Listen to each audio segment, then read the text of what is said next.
So in this video, we will be talking about factoring. So factoring is set up by, we are starting with a trinomial and we are trying to put it into two binomials. So last week, you guys were multiplying binomials together.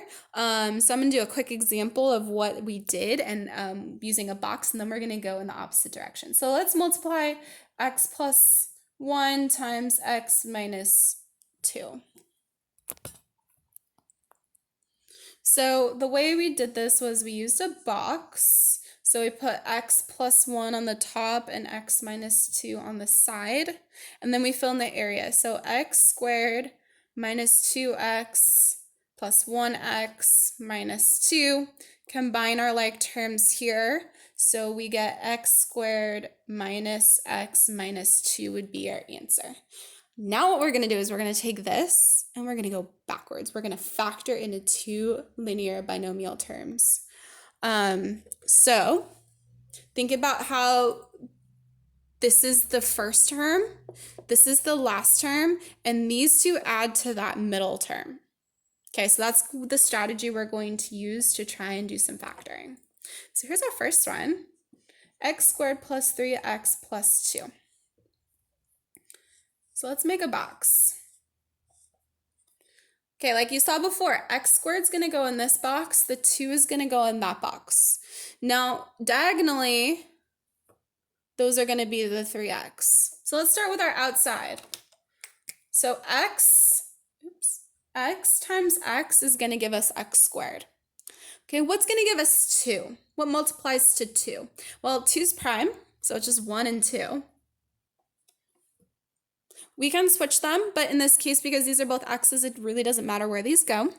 Now let's fill in with what we have. X times 1 is x, and x times 2 is 2x. Now let's check our diagonal. Does 2x and x add to 3x? It absolutely does. So here's our final answer. We have x plus 2 times x plus 1. So it's the sides of our box is our answer. There's the first one. Let's try another one. We're going to do x squared plus x minus 12.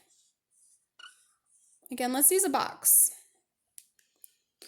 Top one, we're going to put x squared. The bottom right is going to be negative 12. Now, these two adding together should give us x. Okay, let's start with the first one. So the outside x times x gives us x squared. Now 12, we've got a lot more options. So here's where you're going to have to kind of guess and check. So 12 could be 6 times 2. It could be 3 times 4. It could be 1 times 12. So let's try one really quick. Let's do 6 and 2, for example. Now to get the negative, one would have to be negative and one would have to be positive. So let's make this negative 6. So this would be negative 6x and this would be 2x. Now let's check our diagonals. Does negative 6x and 2x add to x? No, it doesn't. So guess what? This one's not going to work. Let's try that 3 and 4. So let's put 3 here. Let's put 4 here. Now, if you notice this is a positive x, if we make the 4 positive and the 3 negative, that's going to make this a negative 3x adding to a positive 4x, and guess what? That adds to 1. So there's some strategy into how you guess your answer. So that makes this x plus 4 times x minus 3. The order in which you write these two binomials doesn't matter. You can switch them. You can write it as x minus 3 times x plus 4. Okay. So that's kind of your basic, we call this factoring with an a value equal to 1. We will do in the next part, we will look at the a value. So this value in the front does not equal to 1. It makes it a little bit tricky.